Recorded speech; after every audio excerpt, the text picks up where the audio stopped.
네, 바라보다라는 말이 있죠.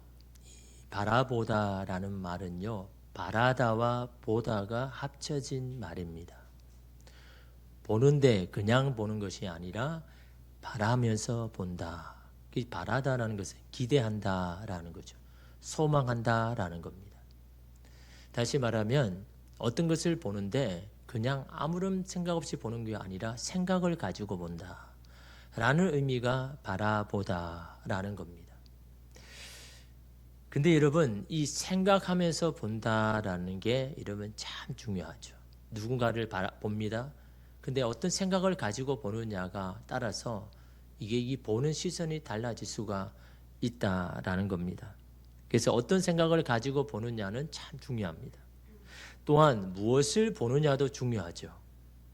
그 사람의 관심이 어디에 있는지는 그 사람이 바라보는 것을 보면 알 수가 있죠. 여러분, 우리의 뇌는요, 매일매일 수많은 정보를 여러분 받습니다. 그런데 자신이 중요하다고 판단하는 것들을 고릅니다. 그리고 거기에 집중하게 만드는 게 우리의 뇌입니다. 그래서 그때부터는 내가 중요하다고 생각하는 그 연관된 것들이 자연스럽게 눈에 들어오기 시작을 하는 거죠. 그래서 예를 들어서 빨간색의 차를 떠올리는 순간 빨간 차가 눈에 들어오기 시작하는데 우리는 뭐라고 생각하냐니까, 야, 빨간 차가 이렇게 많았나? 아니, 전에는 별로 없는 것 같았는데 아니, 왜 이렇게 빨간 차가 많을까? 빨간 차가 많아진 게 아니죠. 우리의 시선이 빨간 차로 향했기 때문에 계속해서 보여지는 겁니다. 여러분, 유튜브를 보다 보면 수많은 추천 영상과 광고가 올라오지 않습니까? 우리가 무심코 본 영상과 광고를 분석해서 비슷한 종류의 콘텐츠를 자꾸 추천해 주는 거죠. 왜 이런 영상만 올라오나? 어떤 사람은 스포츠 영상만 계속 올라오는 사람이죠. 어떤 사람은 국뽕에 취한 요즘 많잖아요. 그런 영상만 자꾸 올라오고. 그건 내가 지금 어디에 관심을 가지고 어디에 보았느냐라는 것에 따라서 추천해 주는 거죠. 그래서 이걸 알고리즘이라고 말하고 있지 않습니까? 그래서 결국 유튜브에 올라오는 영상은 현재 나의 관심과 시선이 어디를 향하고 있는지를 비춰주는 거울과 같은 것이다 라는 겁니다. 그래서 여러분, 이런 말이 있습니다. 생각이 시선을 결정하고 시선은 삶의 풍경을 바꿉니다. 다시 말씀드릴게요. 생각이 시선을 결정하고, 다시 말하면 내가 어떤 생각을 가지냐에 따라서 내가 바라보는 것이 결정되고, 그리고 그 바라보는 그 시선이 삶의 풍경을 바꾼다는 건 삶의 환경을 바꾼다는 거죠. 얼마나 여러분 중요한 말입니까? 여러분이 뭘 자꾸 보느냐에 따라서 여러분 환경이 만들어지는 겁니다. 그러니까 내가 어떤 것을 바라보냐에 따라서 나는 왜 자꾸 이런 환경이냐가 아니라 내가 바라보는 그곳에 여러분 삶의 환경이 만들어지는 겁니다. 그러니까 뭘 바라보느냐도 중요하죠. 또 어떤 생각을 가지고 시선을 보느냐도 너무너무 중요한 겁니다. 문제에만 몰두하면 보이는 세상은 온통 벽입니다. 걱정스러운 마음으로 보면 모든 것이 걱정한 것밖에 안 보이는 겁니다. 생각을 바꿔야죠. 생각을 바꾸면요, 보이는 게 달라지는 겁니다. 우리의 뇌가 이러면 그렇게 되어 있는 겁니다. 삶의 자리는 우리가 어떤 생각으로 바라보느냐에 따라서 달라집니다. 그러기에 인생의 변화를 원한다면 생각의 변화가 먼저인 겁니다.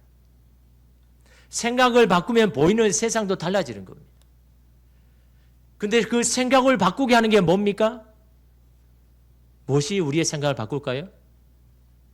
마음이죠, 마음. 마음이 생각을 바꿉니다. 마음의 상태에 따라서 생각하는 게 결정이 되는 겁니다. 내 마음이 어떤 마음을 가졌느냐가 어떤 생각을 가지게 하고 어떤 것을 바라보게 하는가. 그래서 결국은 그 바라보는 것이 내 삶을 변화시키고 내 환경을 만들어서 내가 하지 못하는 놀라운 일들을, 기적을 일으키게 하는 것. 그것이 바로 마음에 있다라는 겁니다. 그래서 마음이 얼마나 중요합니까? 여러분, 마음이 힘들고 피곤하면요, 모든 게 다 하기 싫어지는 거예요. 하고 싶은 생각 자체가 없는 거예요. 마음이 행복하고 기쁘면요, 뭐든 다 하고 싶어지는 마음이 생겨요. 그래서 여러분, 마음을 지키는 것이 중요하다고 잠언서에 나와 있잖아요. 이 마음에서 생명이 나온다고까지 말하고 있지 않습니까? 그래서 여러분 이 마음이 너무너무 중요한 겁니다. 여러분의 자녀가 변화되기를 원합니까? 그럼 여러분의 생각을 먼저 바꿔야죠.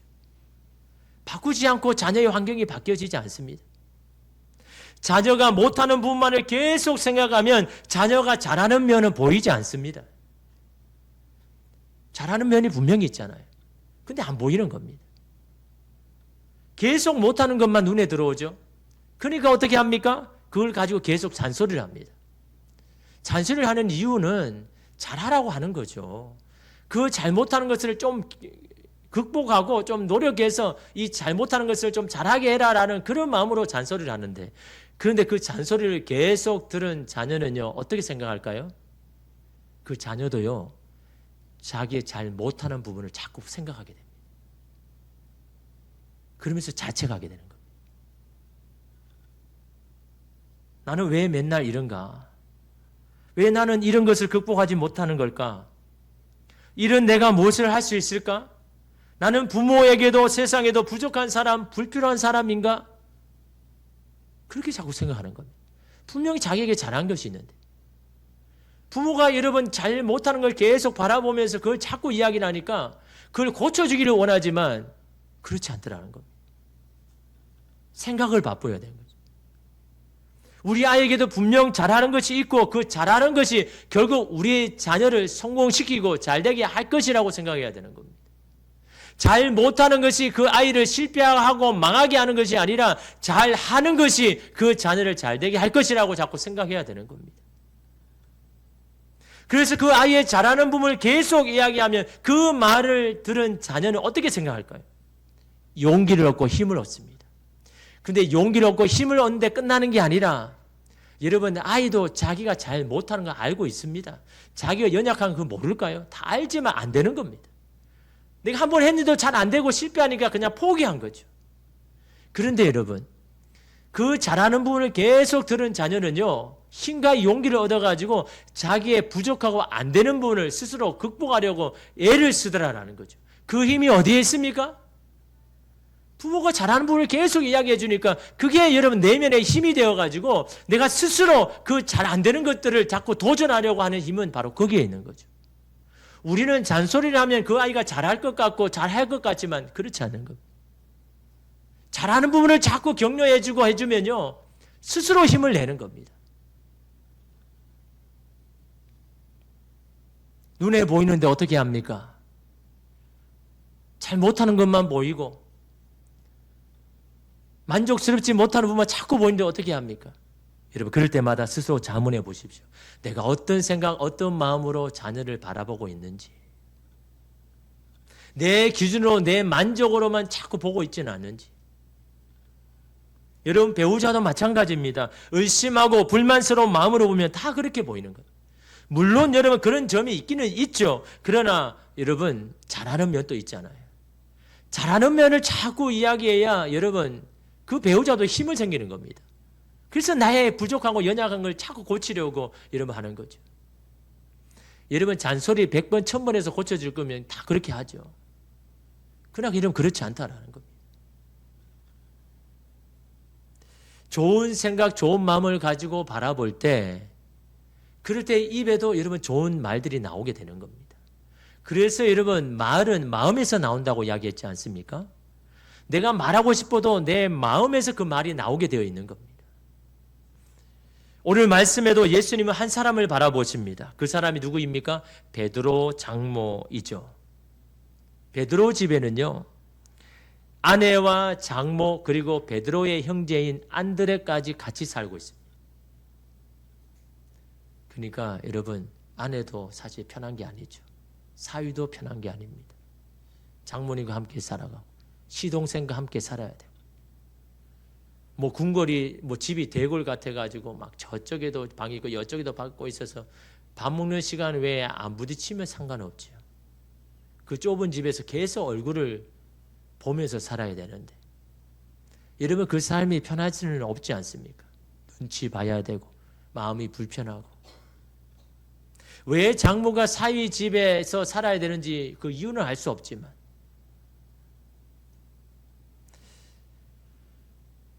아마 여러분 이 장모는 사위가 딸에게 잘해주기를 바라는 마음으로 아마 베드로를 더 알뜰히 살뜰히 챙겼을 겁니다. 그게 이러면 부모의 마음 아닙니까? 내 자식에게 잘해주기를 바라는 마음으로 사위나 며느리에게 더 잘하려고 하는 마음이지 않습니까? 함께 살면서 왜 속상한 일이 없겠습니까? 왜 마음이 상하는 일이 없겠습니까? 당장에도 하고 싶은 말이 왜 없겠습니까? 하고 싶은 말이 있어도 꾹 참는 겁니다. 누구 때문에? 딸 때문에. 몸이 피곤해도 뭐라도 하려고 애를 씁니다. 피곤해도 아침 일찍 일어나서 음식을 만듭니다. 그것이 지금 베드로 장모의 여러분 삶이고 모습 아닙니까? 그런 베드로의 집에 일정한 거처가 없는 예수님이 자주 이 집에 찾아온 겁니다. 유하려고. 그러니까 예수님도 자주 이 베드로의 장모를 보는 겁니다. 여러분 14절 보면요. 예수께서 베드로의 집에 들어가서 그의 장모가 열병으로 앓아 누운 것을 보시고 라고 합니다. 오늘도 예수는 베드로의 집에 함께 가셔서 거기에 유하시는데 예수님의 눈에 가장 먼저 들어온 것이 뭡니까? 베드로의 장모가 병으로 앓아 누운 것. 가장 먼저 들어왔다는 것은 마음이 거기에 가 있다는 것. 관심이 있다는 것. 그러기에 이러면 가장 들어오자마자 그 베드로가 장모가 아픈 걸 보죠. 이러면 관심이 없으면요. 앓아 누웠는지 없는지 여러분 그 신경 쓸까요? 마음이 있고 마음이 자꾸 가니까 여러분 그게 보이는 겁니다. 예수님도 마찬가지입니다. 이 베드로 장모에게 가장 먼저 눈이 가는데 여러분 열병으로 앓아 누웠다고 이야기합니다. 오늘날의 병명으로 말하면 장티푸스나 말라리아 정도 되겠죠. 여러분 의사인 누가는요. 누가복음에서 이 베드로의 장모의 병을요. 중환열병이다라고 합니다. 중하다라는 건 그냥 가벼운 열 감기가 아니라는 겁니다. 죽음에까지 이룰 수 있는 병이라고 말합니다. 요즘은 여러분 약이 좋아져 가지고 뭐 고열을 이뤄도 여러분 이 응급실에 가면 다 열을 낮춰주잖아요. 근데 그 당시에는 여러분 약이 고열의 해열제가 그렇게 없으니까 이렇게 이 중한 열병이 오면요 다 쇼크사로 다 죽게 여러분 되어 있는 겁니다. 지금 베드로 장모가 지금 그런 겁니다. 그런 병에 걸린 베드로의 장모를 예수님이 고쳐주셨는데 여러분 그 치유 장면을 가장 먼저 예수님이 하신 것이 뭡니까? 그를 고쳐주시기 위해서 앓아 누운 것을 보셨다라고 이야기합니다. 예수님께 장모의 열병을 고쳐달라고 요청한 사람이 아무도 없습니다. 그런데도 여러분 예수님은 그 집에 들어오자마자 장모를 보셨습니다. 예수님이 보셨다는 건 단순히 그냥 관찰했다 뭐 어떠냐 그 정도가 아니죠. 어떤 마음으로 보셨을까요? 17절에 보면요. 이는 선지자 이사야를 통하여 하신 말씀에 우리의 연약한 것을 친히 담당하시고 병을 짊어지셨도다 함을 이루려 하심이더라. 어떤 마음입니까? 상대방의 연약함을 내가 대신 지려고 하는 마음. 어떠한 사람인지 어떻게 내게 있는지 상관없이 그를 안쓰럽게 생각하는 마음. 국률의 마음이죠. 그 사람을 위해서는 수천 번이라도 대신 내가 병을 알아줄 수 있는데 라고 하는 그 마음이죠. 아픈 자식을 바라보는 부모의 마음 아닙니까? 병으로 시름시름 아빠는 자녀의 모습이 안쓰러워서 그래서 제대로 보지 못하고 내가 대신 걸렸어야 되는데 내가 대신 아팠으면 좋을련데 라고 하는 그것이 부모의 마음이고 사랑 아닙니까? 예수님은 그 장모 한 사람, 그 사람을 본 게 아니라 그 사람 안에 마음의 상태, 깊은 슬픔과 아픔을 들여다보고 계신 겁니다. 남몰래 흘렸던 눈물, 꾹꾹 참고 견뎠던 시간들, 몸은 만신창이가 되어도 자녀를 위해서 자신은 돌보지 않았고 그래서 남은 것은 아픈 육체밖에 없는 그런 그녀를 예수님은 들여다보고 있는 겁니다. 자녀들이 알면 좋죠. 그 자녀가 부모가 되어서 아는 겁니다. 자식이 아프면 얼마나 마음이 아픈지를. 자식이 낙심해서 방황하면 얼마나 가슴이 찢어지는지. 그 자녀가 아프면 내가 아프는 것이 더 나은데라고 하는 이런 그 마음을. 자녀를 위해서 쉬지도 못하고 일해도 병을 얻어도 그래서 그 자녀가 괜찮다면 대신 일해 줄 수 있고 아파줄 수 있는 것이 이런 부모의 마음 아닙니까?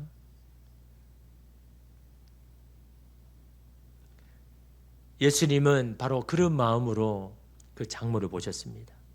그런데 그 바라보는 것만으로도 그 아픈 마음이 치유가 되었다는 거예요. 어떤 마음으로 바라보셨습니까? 긍휼히 여기는 마음으로. 그러자 여러분 회복이 시작이 되는 겁니다. 그 열병이 여러분 치유되어서 회복이 된 게 아니라 여러분 베드로는 스승인 예수님을 배반했죠.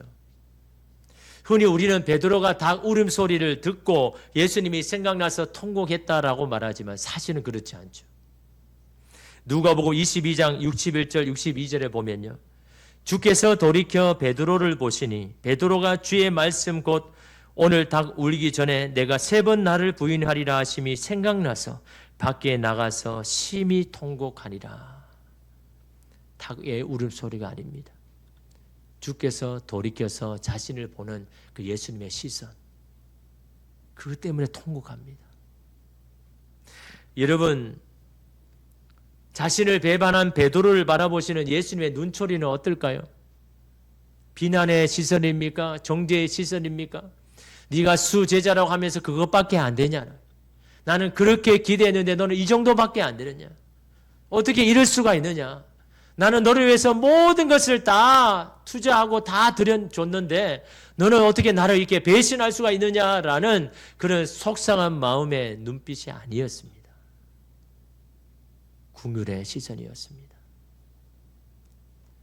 여러분, 예수님은 지금요 잡혀와서 신문을 받고 채찍을 맞고 앞으로 어떻게 될지 모르는 그런 상황에도 예수님의 마음에는 누가 있습니까? 남겨둔 제자들이 보이는 겁니다. 베드로의 마음이 보이는 겁니다. 내가 예수님의 제자였는데 내가 이 죽음 앞에서 그 예수님을 예수라고 부르지 못하는 그런 안타까이 여기는 자기가 이렇게 연약한 것 때문에 속상해하는 베드로의 그 마음을 주님 보신 겁니다. 그래서 예수님은 돌이켜서 베드로를 바라보시고 베드로는 그 눈을 예수님의 눈을 본 겁니다. 그래 나를 팔아라.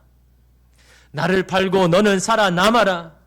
그렇게 해서라도 너는 살아야 한다. 그래야 내가 죽는 것이 너에게 유익이 될 것이고 그런 너를 위해서 나는 곧 십자가를 질 것이다. 그런 주님의 시선과 맞닿은 순간 베드로는요 통곡하면서 스스로를 돌아보기 시작합니다. 자기의 변명이나 이유가 되지 아니하고 이런 상황이니까 어쩔 수 없습니다라고 한 것이 아니라 통곡하면서 돌아섭니다. 거기에서 베드로는 회복이 이미 시작이 되고 있는 겁니다. 예수님은 먼저 베드로의 장모를 긍휼의 눈으로 바라보셨습니다. 그동안 살아왔던 모든 과정들을 다 아신다는 마음으로 측은히 바라보셨죠. 그리고는 어떻게 합니까? 여러분 15절에 보면요. 그의 손을 만지시니 열병이 떠나가고 여인이 일어나서 예수께 수종들더라. 다른 것도 아니고 왜 손을 만지셨을까요? 굳이 여러분 만져서 치료하셔야 되는 겁니까? 여러분 16절에 보면요. 그 이후로 많은 병자들이 왔을 때 어떻게 고치셨다고 하십니까? 말씀으로 고치셨다고 하셨습니다. 아니 그러면 베드로의 장모도 말씀으로 고치면 되지 굳이 왜 손을 만지셨을까요? 그게 이런 우리가 궁금한 거잖아요.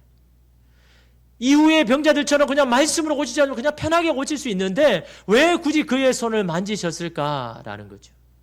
여러분 예수님이 베드로의 장모만 여러분 만지셨습니까? 여러분 3절에 보면요. 문둥병자의 몸도 손을 댔습니다. 3절에 보니까 예수께서 손을 내밀어 그에게 대시며 이르시되 내가 원하노니 깨끗함을 받으라 하시니 즉시 그의 나병이 깨끗하여진지라. 말씀만으로도 고칠 수 있는데 왜 굳이 그의 몸에 손을 대었을까요? 그것도 나병 환자 아닙니까?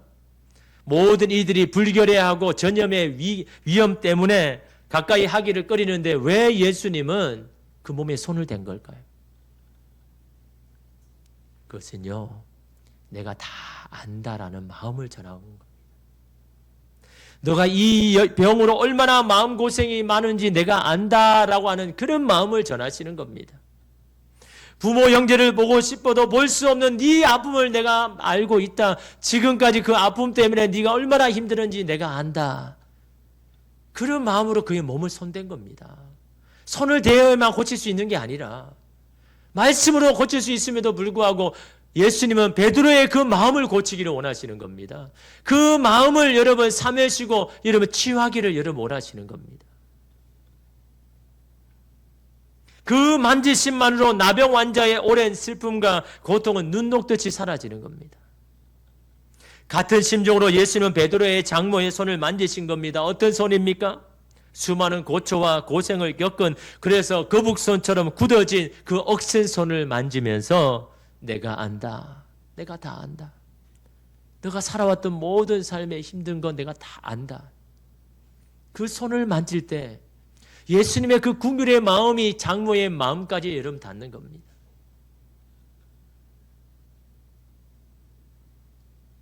그런 다음에 열병이 떠나가고 완전한 치유가 일어났죠.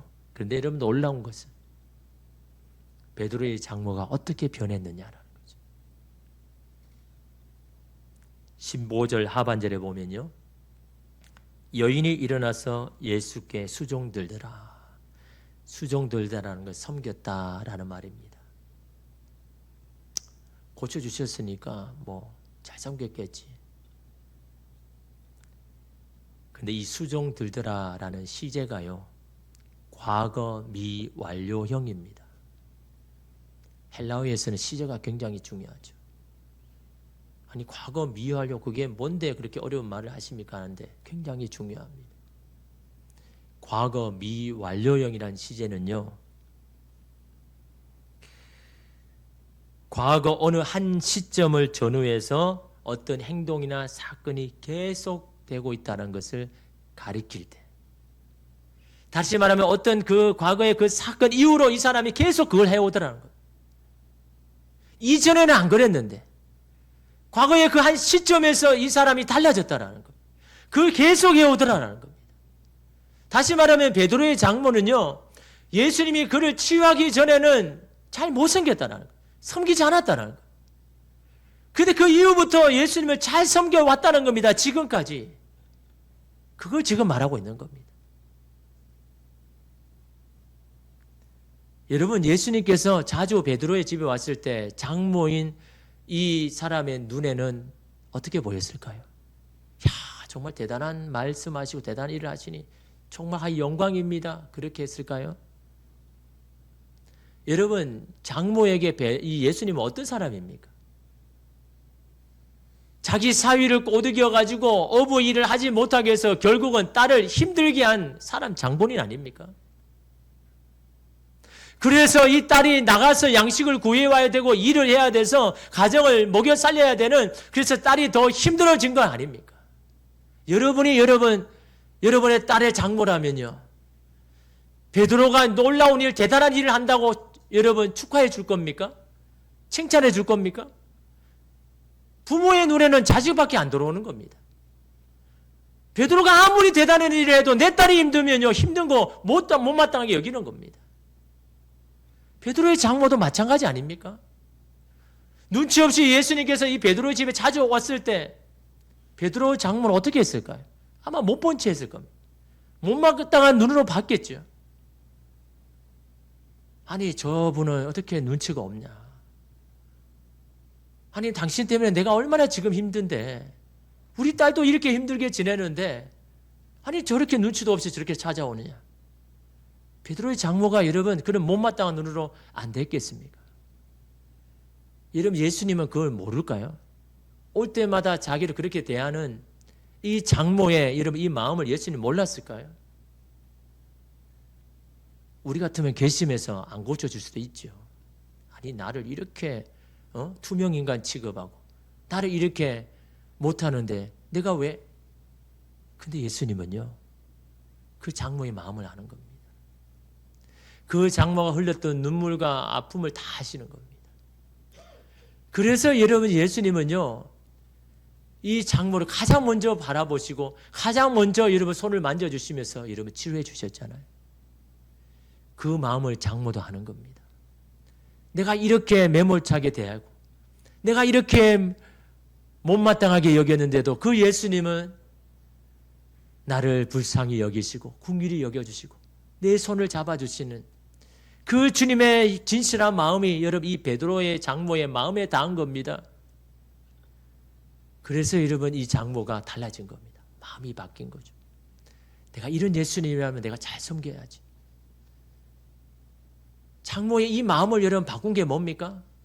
그냥 병을 치료해 준 게 아닙니다. 여러분 병 치료해 주면요, 그냥 그때만 좋았지 나중에 다 잊어버립니다. 그 마음을 만진 겁니다. 그 마음을 알아준 겁니다. 그럴 때 여러분 이 베드로 장모의 마음이 열린 것 아닙니까?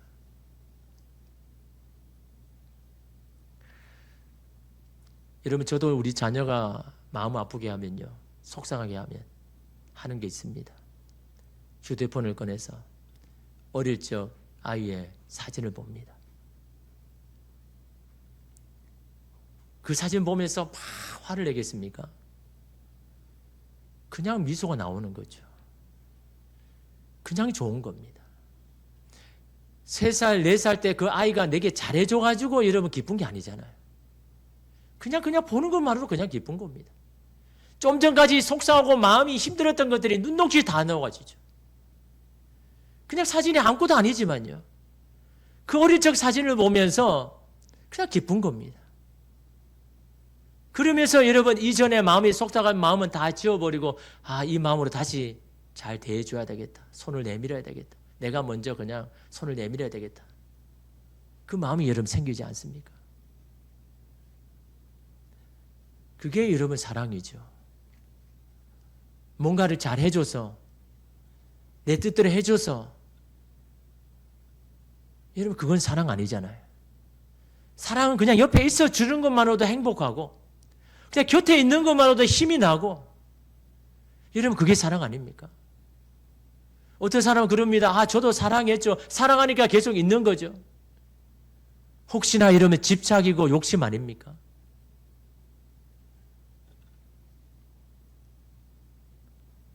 사랑은 오래 참고, 사랑은 온유하며, 사랑은 시기하지 아니며, 사랑은 무례히 행치 아니하며, 사랑은 성내지 아니하며, 모든 것을 참으며, 모든 것을 믿으며, 모든 것을 견디느니라.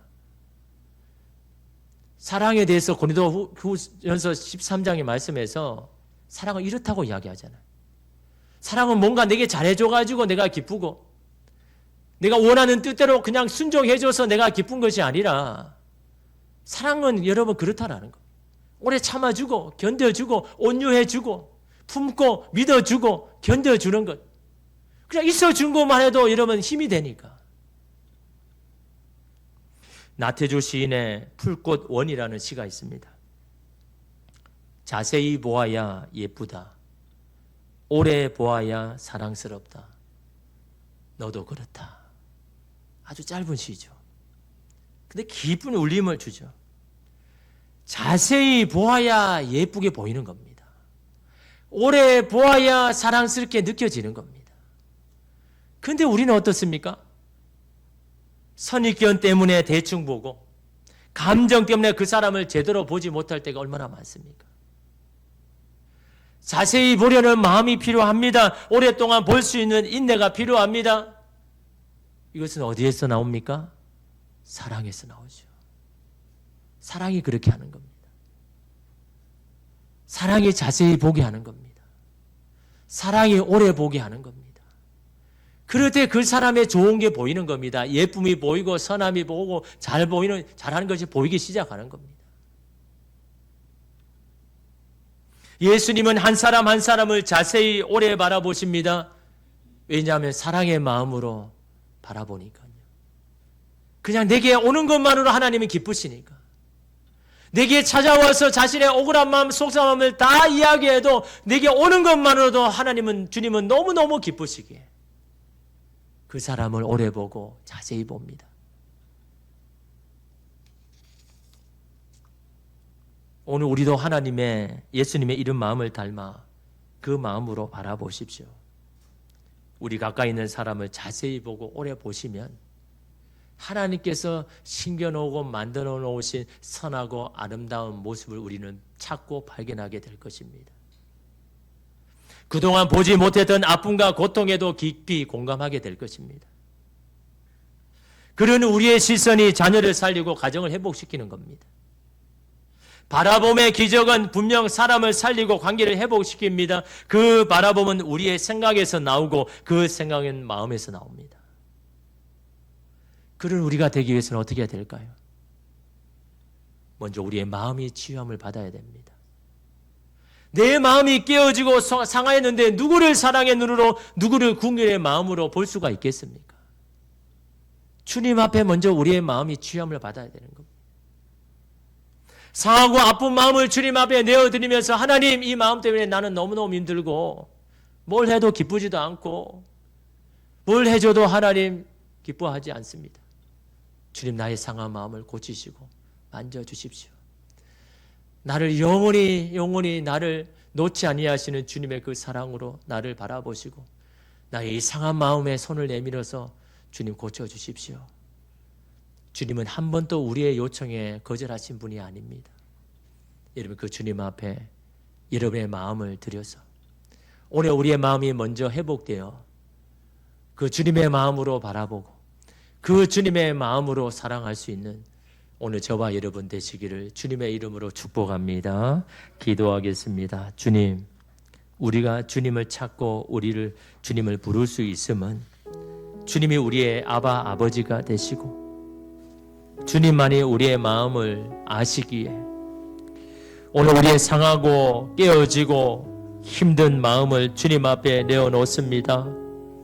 그 주님 앞에 감출 것도 없고 그 주님 앞에 받아들여지지 않을 것도 없기에 오늘 시간 우리의 마음을 열어 주님 앞에 드리오니 주님의 그 놀라운 궁일의 손길, 사랑의 손길로 우리의 마음을 어루만지고 고치셔서 오늘 우리의 영혼이 다시 힘을 얻고 다시 새롭게 되어서 주님의 그 놀라운 뜻을 이루며 살아가는 하나님의 놀라운 은혜와 생명의 통로로 사용되어질 수 있는 오늘 우리가 되게 하여 주시옵소서.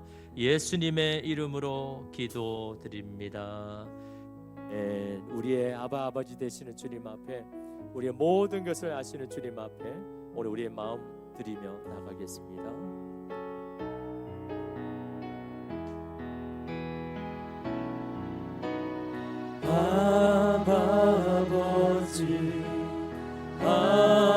아버지 나를 안으시고 바라보시는 아버지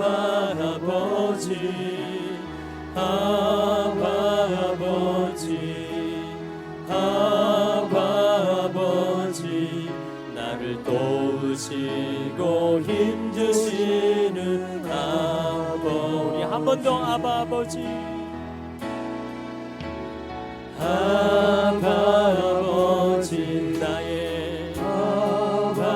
아버지 나를 안으시고 바라보시는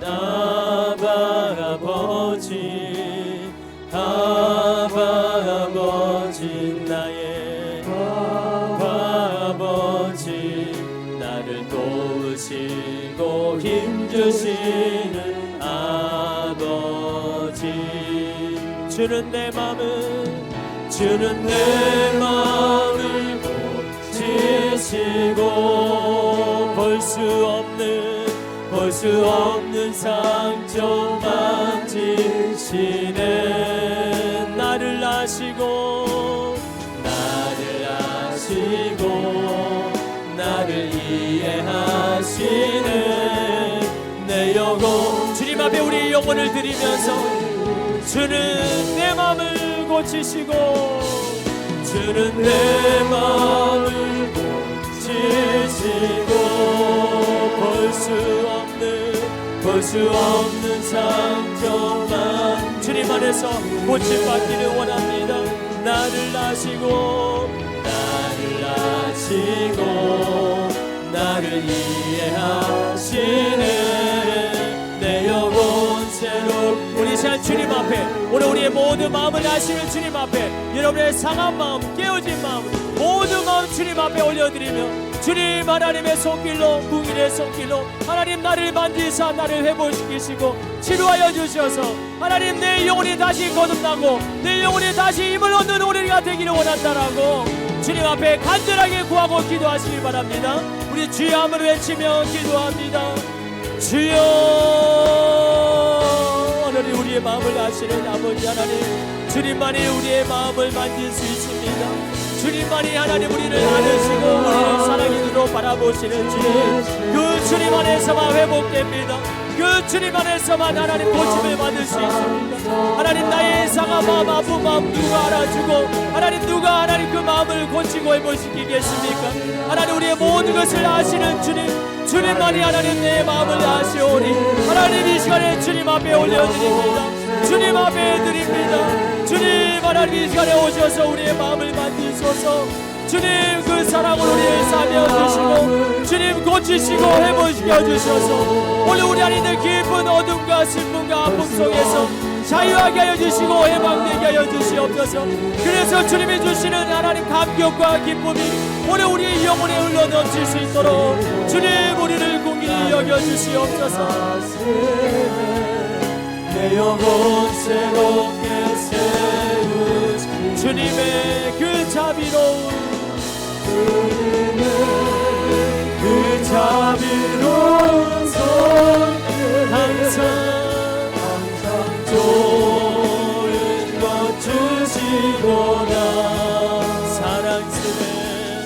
사랑스레 아픔과 기쁨 수고와 평화와 안식을 어린 나를 품에 안으시사 어린 나를 품에 안으시사 항상 평안함 주시오라. 내가 살아 숨을 쉬는 동안 주님 믿습니다. 우리 마지막으로 고백합니다. 주님의 도우심 바라보며 주님의